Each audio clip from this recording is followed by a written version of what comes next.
जिज्ञासा के इस YouTube चैनल पे आप सभी मित्रों का हार्दिक अभिनंदन है। मित्रों, पिछले कक्षाओं में हमने यूरोपीय का आगमन के अंतर्गत 2 वीडियो पहले बना चुका हूँ और तत्पश्चात अब जो है हम लोग ब्रिटिश ईस्ट इंडिया कंपनी के बारे में पढ़ेंगे। हमने पिछली कक्षाओं में पढ़ा था पुर्तगालियों के बारे में, उसके पश्चात हम लोग डच के बारे में और डेनिश के बारे में हम लोगों ने पढ़ लिया। अब जो आज की कक्षा है वह हम लोग आज ब्रिटिश ईस्ट इंडिया कंपनी और फ्रांसीसी कंपनी के बारे में पढ़ेंगे। सबसे पहले हम लोग देखते हैं ब्रिटिश ईस्ट इंडिया कंपनी के बारे में। मित्रों, ब्रिटिश ईस्ट इंडिया कंपनी की जो स्थापना हुई थी वह हुई थी 1599 ईस्वी में। ठीक है, 1599 ईस्वी में जो है ब्रिटिश के 80 व्यापारियों के समूह ने जो है एक कंपनी की स्थापना की। ठीक है, जिसे ब्रिटिश ईस्ट इंडिया कंपनी के नाम से भी जाना जाता है। तो इसने जो है 31 दिसंबर 1600 को जो है इसने वहां की जो तत्कालीन महारानी थी, महारानी एलिजाबेथ, उससे जो है यह पूर्व के साथ व्यापार करने के लिए 15 साल के लिए इसने लाइसेंस प्राप्त कर लिया, जिसे बोला जाता है रॉयल चार्टर। ये जो अनुमति प्राप्त किया महारानी एलिजाबेथ से, इसे बोलते हैं रॉयल चार्टर। और ये पूर्व से व्यापार करने की अनुमति प्राप्त की 31 दिसंबर 1600 ईस्वी को। तत्पश्चात क्या हुआ कि 1609 में जो है वहां के जो महाराज थे, अर्थात जो महाराज थे उसका नाम था जेम्स प्रथम। इसने इस कंपनी को जो है अब ये जो है 15 वर्ष से बढ़ाकर अनिश्चित काल के लिए व्यापार का अधिकार इस कंपनी को दे दिया। जब ये कंपनी को पूर्व से व्यापार करने का अधिकार प्राप्त हो गया तो उस समय जेम्स प्रथम के दूत कैप्टन हॉकिंस जो है भारत में मुगल दरबार में आए और उस समय मुगल शासक थे जहांगीर। और जहांगीर के दरबार में आके कैप्टन हॉकिंस ने जो है फारसी में बात किया।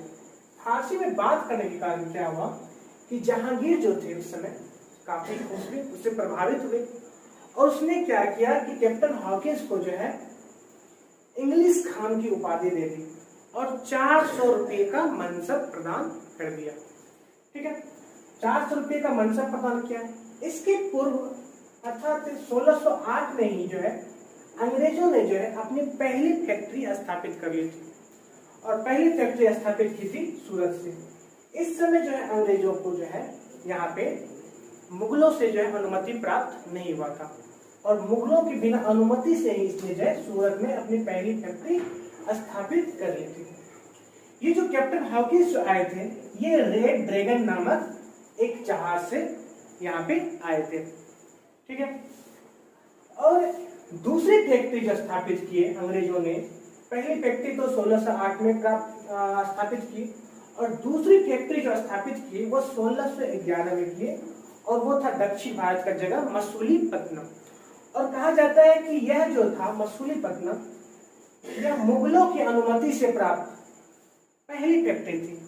मुगलों के अनुमति से स्थापित पहली फैक्ट्री जो थी वह थी मसूलीपट्टनम। और पूछा जाए कि दक्षिण भारत में स्थापित पहली फैक्ट्री कौन सी थी तो वह थी मसूलीपट्टनम। और तत्पश्चात जो है दक्षिण भारत में ही 1639 ईस्वी में जो है मद्रास में भी अंग्रेजों ने अपनी फैक्ट्री स्थापित की। इसी बीच क्या हुआ, पहले ऐसा माना जाता था कि मुगल ऐसा मानते थे कि यूरोपीय शक्ति में सबसे जो महत्वपूर्ण शक्ति है वह पुर्तगाली शक्ति है। लेकिन इसी दौरान क्या हुआ कि 1613 में एक पुर्तगाली सैनिक था जिसका नाम था कैप्टन बेस्ट। कैप्टन बेस्ट ने क्या किया कि पुर्तगाली बेड़ा यानी कि पुर्तगाली जहाज को क्या है पराजित कर दिया। और जैसे पराजित किया तो वैसे जो है यहाँ के मुगल सम्राट को लगा कि ये तो सबसे अधिक शक्तिशाली, मैं जिसको मान रहा था उसको भी पराजित कर दिया। अर्थात जो है अंग्रेज यहाँ पे सबसे बड़े शक्तिशाली के रूप में यहाँ पे अपना उभार अर्थात आगे बढ़ा और उसका जो है पहचान सबसे अधिक शक्तिशाली के रूप में अब होने लगी। इसी दौरान क्या हुआ कि सर टॉमस रो नामक एक अंग्रेज जेम्स प्रथम का ही दूत बन के आया सर थॉमस रो, और ये भी आया था किसके दरबार में, तो जहांगीर के दरबार में आया 1615 में। ठीक है, इसी बीच क्या हुआ, अगला अगर देखा जाए पीरियड तो 1632 में अंग्रेज जो है अपना साम्राज्य विस्तार, अर्थात साम्राज्य विस्तार नहीं कहा जाए, अर्थात कि अपना व्यापार जो फैला रहे थे, इसी दौरान क्या हुआ कि 1632 में अंग्रेज गए गोलकुंडा, और वहां के जो तत्कालिक शासक थे उससे जो है अनुमति प्राप्त किया कि गोलकुंडा में हमें व्यापार करना है, और वहां के जो शासक थे, गोलकुंडा के शासक ने जो है यह अनुमति प्रदान कर दी, और इस अनुमति को जो नाम दिया गया, उस अनुमति का नाम था सुनहरा फरमान। अर्थात सुनहरा फरमान क्या है, तो गोलकुंडा के शासक के द्वारा जो अंग्रेजों को 1632 में व्यापार करने का अधिकार प्राप्त हुआ, उसी को बोलते हैं सुनहरा फरमान। एक देखते हैं 1668 में ही, आपको पता है कि 1661 में पुर्तगाली राजकुमारी कैथरीन का विवाह हुआ चार्ल्स सेकंड से, और चार्ल्स सेकंड को जो है मुंबई दहेज में प्राप्त हुआ। 1668 में क्या किया, चार्ल्स सेकंड ने जो है मुंबई को ईस्ट इंडिया कंपनी के पास जो है लीज पर दे दिया। ठीक है, अगली पीरियड में देखा जाए 1686 में क्या हुआ। आगे जब हम बढ़ते हैं तो देखते हैं कि 1686 में क्या किया, अंग्रेज कलकत्ता के हुगली चले गए और हुगली की वहां पर लूट करना शुरू किया। जब लूट किया तो वहां पे मुगल शासकों के साथ इसका संघर्ष बढ़ना शुरू हो गया, और जब संघर्ष बढ़ना शुरू हुआ तो दोनों में काफी यानी कि विवाद होना शुरू हो गया, अर्थात अंग्रेज और मुगल बादशाह के बीच। तो इसी बीच क्या कि 1691 में जो है कुछ कर देना शुरू किया, मतलब कि कुछ वार्षिक कर अर्थात टैक्स देना जो है अंग्रेज ने शुरू किया मुगलों को, और फिर बंगाल में जो है उसे सीमा शुल्क से छूट प्राप्त होगी, अर्थात वहां पे व्यापार करने की छूट प्राप्त हो गई कुछ वार्षिक कर के बदले। इसी बीच क्या हुआ कि 1698 में जो है एक मुगल बादशाह का जो प्रशासक था उसका नाम था अली मुशान। अली मुशान क्या किया, कलकत्ता में जो है 3 जगह मिला के गोविंदपुर, सुल्तानती और कालीकटा 3 जगह की जमींदारी अंग्रेजों को दे दी, और वह अंग्रेज का नाम था जॉब चारनाग। इस जॉब चारनाग ने जो है उस तीनों जगह की जमींदारी को मिलाकर एक शहर स्थापित कर दिया, उस शहर का नाम था कलकत्ता, और उसी कलकत्ता शहर में जो है अपनी एक फैक्ट्री स्थापित की, उस जगह का नाम दिया फोर्ट विलियम। ठीक है, फोर्ट विलियम। और यहाँ का जो पहला प्रेसिडेंट बनाया, अर्थात कलकत्ता का जो पहला प्रेसिडेंट बनाया उसका नाम था चार्ल्स आयर। चार्ल्स आयर ये पहला प्रेसिडेंट था, कहाँ का, तो कलकत्ता का। मित्रों, उसके बाद हम देखते हैं कि इसी बीच जब यह शासनकाल बढ़ रहा था और औरंगजेब की मृत्यु के पश्चात जो है बहुत सारे उत्तरवर्ती मुगल शासक आए, तो उसी में एक शासक थे फर्रुखसियर। तो फर्रुखसियर क्या हुए कि जब वो गद्दे पे बैठे थे, इसी दौरान उसका क्या हुआ कि उसे जो है कुछ घाव हो गए। उसके पिछवाड़े में जो घाव होने के कारण क्या हुआ कि वह अब उससे काफी पीड़ित थे, और वो काफी वैद्य वगैरह से अपना इलाज करवा रहे थे, लेकिन इलाज उनका सक्सेस नहीं हो रहा था। इसी बीच एक अंग्रेज का आगमन हुआ इंडिया में, और उस अंग्रेज का नाम था डॉक्टर हैमिल्टन। जॉन शर्मान आए थे साथ में, और डॉक्टर हैमिल्टन आए थे। तो डॉक्टर हैमिल्टन ने जो है फर्रुखसियर को बोला कि महाराज, आपका जो ये प्रॉब्लम है मैं इसको सॉल्व कर दूंगा, और उसने जो है फर्रुखसियर को कुछ चिकित्सा के माध्यम से उसने जो है उनके घाव को ठीक कर दिया। तत्पश्चात क्या हुआ, फर्रुखसियर काफी खुश हो गया, और खुश होने के पश्चात उसने क्या किया कि अंग्रेज को जो है 3000 रुपये में जो है निःशुल्क व्यापार करने की अनुमति प्राप्त कर दी। बंगाल, बिहार और उड़ीसा क्षेत्र में जो है पूरा व्यापार करने की अनुमति प्राप्त कर दी, अर्थात अनुमति दे दी। और जैसे ही अनुमति दिया, इस अनुमति को बोलते हैं कंपनी का महाअधिकार पत्र, अर्थात कंपनी का मेग्ना कार्टा। इस प्रकार से अंग्रेज ने जो है अपना पूरा विस्तार किया, और अंग्रेज जितना फैलाना था अपना, ये गतिविधियां अंग्रेजों की होती रही। और इसके पश्चात जो अगली कंपनी आई, ब्रिटिश ईस्ट इंडिया कंपनी के पश्चात जो अगली कंपनी आई यूरोपीय कंट्री, उस कंपनी का नाम था फ्रांस। मित्रों अब हम लोग देख लेते हैं अगला कंपनी जो है वो फ्रांस के बारे में।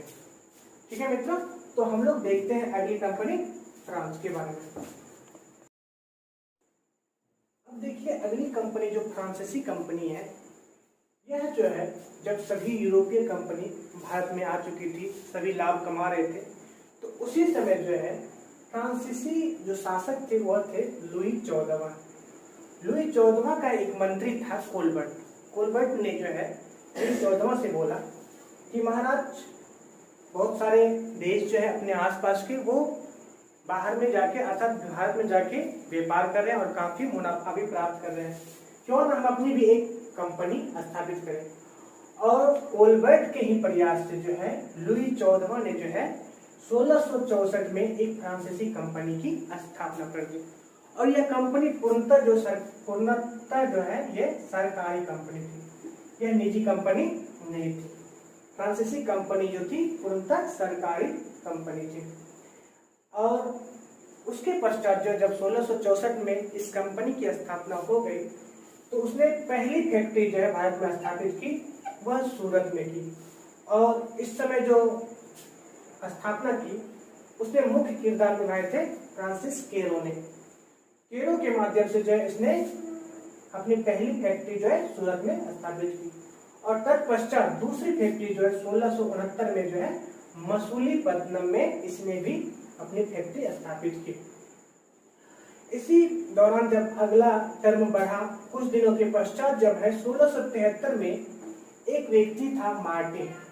मार्टिन ने क्या किया, वेलकुंडापुरम के एक सूबेदार थे शेर खां, उससे जो है कुछ गांव लिए और उस गांव को मिलाकर जो है एक शहर की स्थापना की जिसका नाम है पांडिचेरी।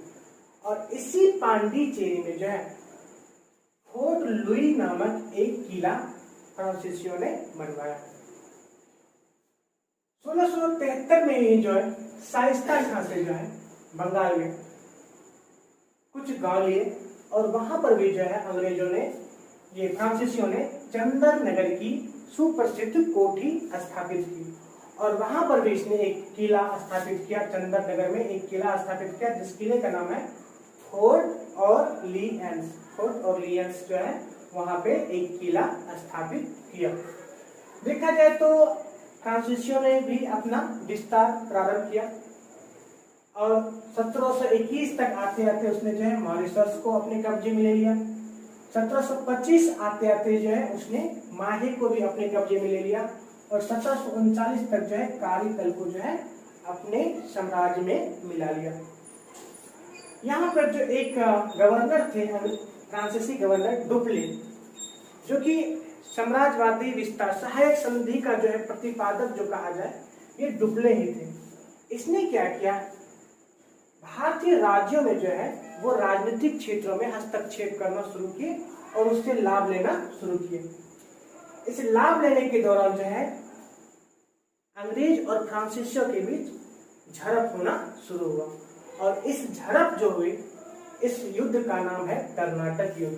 तो अंग्रेज और फ्रांसीसियों के बीच जब संघर्ष हुआ तो 3 कर्नाटक युद्ध सामने आए और इसी कर्नाटक युद्ध को जो है हम लोग जब अगले चैप्टर में इंटर करेंगे, अर्थात अंग्रेजी साम्राज्य का विस्तार, उसमें हम लोग जो है तीनों कर्नाटक युद्ध के बारे में पढ़ेंगे। मित्रों इस चैप्टर में बस इतना ही, मिलते हैं अगले वीडियो में, तब तक के लिए धन्यवाद।